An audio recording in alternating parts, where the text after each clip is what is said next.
En Madrid contigo y les hablamos de salud, como siempre a esta hora, y les hablamos de la voz. Los que trabajamos con ella sabemos lo importante que es, sobre todo cuando la perdemos. ¿A que sí? Y qué bien viene el puente para descansar y esas cosas. Pero no dejamos de hablar luego. Fíjate, es que no hace falta, fíjate, ser cantante, ni simplemente siendo profesor, siendo como nosotros, periodistas, teleoperador, vendedor, comerciante, que estás todo el tiempo hablando, incluso madre o padre de familia, que también se habla mucho solo ejerciendo de padres y madres. Ahí gritas mucho. ¿Verdad? Bueno, pues la voz a veces nos provoca problemas y la mayor parte de esos problemas son los nódulos, los pólipos. Vamos a verlo porque qué mejor que hablar con Ana Machado, que es otorrinolaringóloga de la Clínica de Rehabilitación CRL. Ana, buenos días. Buenos días. Y con Virginia Moreno, ella es profesora de inglés en el Colegio Claret. Virginia sabe bien lo que es tener nódulos en la garganta, ¿no? Sí, hola, buenos días, exacto. Sí, bueno, ahora nos lo cuentas. ¿Qué es exactamente eso del nódulo, el pólipo? ¿Qué diferencias hay entre uno y otro? ¿Y cuáles son los síntomas? ¿Cómo podemos tener la sensación de que algo pasa ahí dentro de nuestras cuerdas vocales? El nódulo son los nódulos, porque normalmente son lesiones bilaterales, son una especie de callitos que se forman en la mitad de las cuerdas vocales por una tensión excesiva, por abuso y mal uso vocal. Entonces el abuso sería todos los usos inadecuados de la laringe, pero en conductas no fonatorias, es decir, carraspeo, cuando tosemos, cuando nos reímos, cuando lloramos, y luego el mal uso sería una característica ya fonatoria, es decir, hablar prolongadamente, muchas horas, con una intensidad inadecuada. Entonces de ese mal uso y abuso vocal nacen las lesiones. Los nódulos suelen ser bilaterales porque son como callos que chocan, lesiones que chocan, y el pólipo suele ser único y es un poquito más mayor. ¿El pólipo qué es? ¿Como un bultito? Es un bultito, es un callito un poquito más histológicamente, es decir, las células son diferentes en uno y otro, pero los dos se forman por mal uso vocal. Si hiciésemos una radiografía de las patologías de la voz, para que se hagan una idea, lo hemos puesto así en gráfico para que nos entendamos, el trastorno más frecuente suele ser el nódulo, que afecta un 24% cuando hay patología en la voz.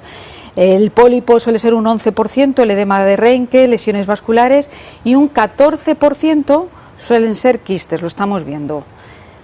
Un 11% los pólipos y un 14% quistes y otros menesteres, ¿no?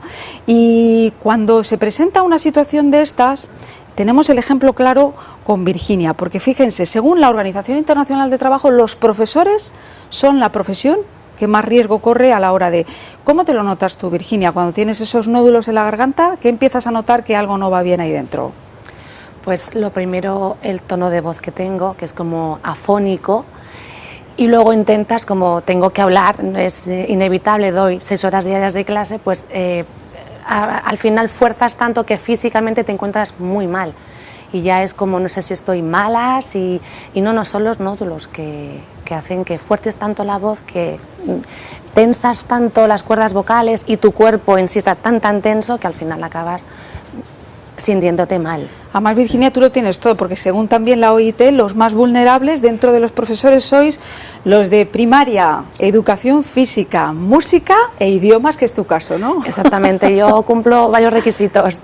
Yo trabajo en educación primaria y además con el tema del bilingüismo, pues hablas muchísimo más, porque llevas tú la voz cantante, llevas el peso de la clase, repites muchísimo y entonces, pues claro. Llegas a casa y 3 niños. Llego a casa y 3 niños, con lo cual ahí chillo también claro. Es complicado, pero sí, efectivamente, me pasa lo que... Yo tengo todo, yo hago un mal uso y abuso de la voz. Sí. Además es muy curioso que en lo de patologías de la voz, las mujeres parece que somos más sensibles, y yo me he enterado hoy, que yo no lo sabía, que cuando tenemos la regla nos baja hasta un tono la voz. Anda. ¿Tú te lo habías notado? Yo, curiosidades de... ¿Y por qué somos tan...? Sí, bueno, el tema de los profesores, hay más o menos 2 a 1, es decir, hay un doble de trastornos vocales en las mujeres que en el hombre, primero porque son más numerosas las maestras que los maestros, y después en número, pero después fisiológicamente nuestra frecuencia fundamental es más aguda. Nosotros tenemos la voz más aguda, y eso quiere decir que los músculos de las cuerdas vocales están muy tensos, ¿vale? Es como una cuerda que tensas, y esa tensión provoca más fricción en las cuerdas vocales. Claro, o sea que al ser una voz más delicada y más aguda, nuestras cuerdas vocales... Aparte, fisiológicamente yo creo que somos mucho más comunicativos, auditivas, hablamos mucho más. Y o sea, que es verdad lo de que hablamos más también. Sí, eso no es malo, ¿eh? Eso no es malo. En absoluto. Es necesario. No es malo. Es necesario.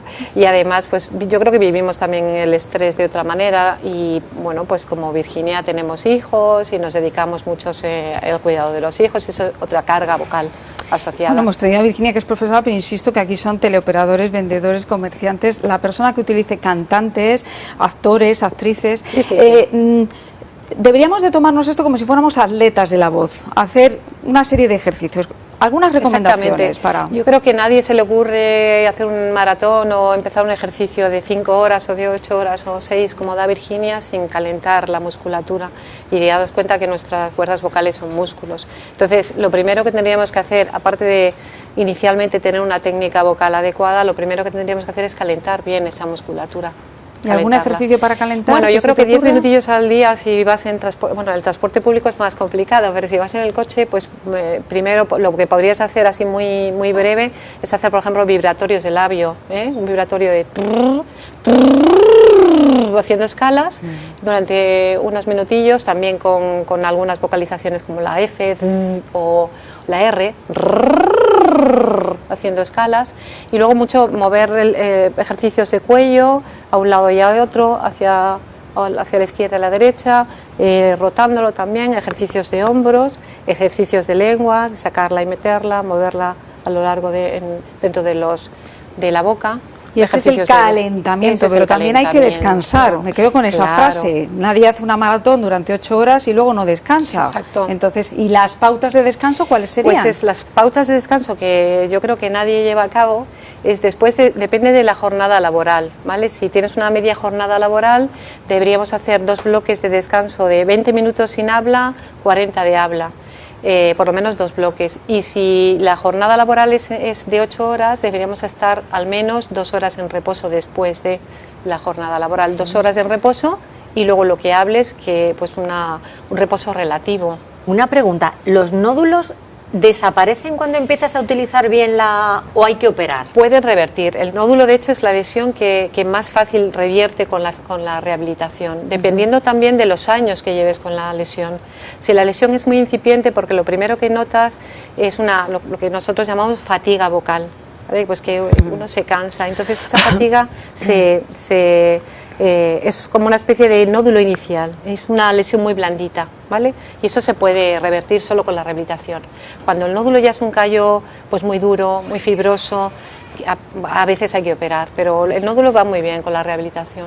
Virginia, y escuchábamos a la doctora que nos decía que hay que descansar, pero claro, también vuestra hora del recreo me imagino que la aprovecháis para hablar con más profesores, cuando deberíamos de intentar cogernos como una pausa. ¿Qué haces tú en las horas del recreo?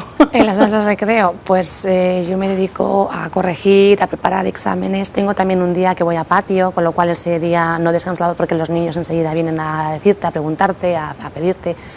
Pero bueno, descansar yo realmente es después de mi horario laboral. Yo no puedo descansar, evidentemente, cuando trabajo. Claro, es que yo enseño inglés, con lo cual es lo que comento. A lo mejor hay momentos en los que les pides que ellos tienen que empezar a hacer un tipo de ejercicio en parejas o en grupo, pero el peso de la clase soy yo que la llevo. Entonces, 20 minutos ellos trabajando sin que yo hable es complicado. Es complicado, pero bueno. Cuando llegamos a casa, otra serie de consejos es pues lo que tengo aquí, porque ¿qué es este aparatejo? Aquí se mete en la nariz, entiendo, sí, ¿no? Pero ¿para qué sirve? Es para hacer inhalaciones de vapor de agua con lo que quitarlas. Le puedas meter dentro del... O sea, que metes aquí lo de toda la vida, ¿no? Sí, bueno, se puede hacer también con la típica cazuelita. Y la toallita. Pero bueno, eso es y esto tengo un aquí, pues manzanilla, menta, eucaliptus. La menta no es tan... No, ¿verdad? la menta o sea, para tiene la voz fama de que sí, pero no va bien. Mejor el tomillo, seca, la mucosa. El eucaliptus y el la eucalipto manzanilla, sí, ¿no? se puede hacer inhalaciones de vapor de agua y eucalipto.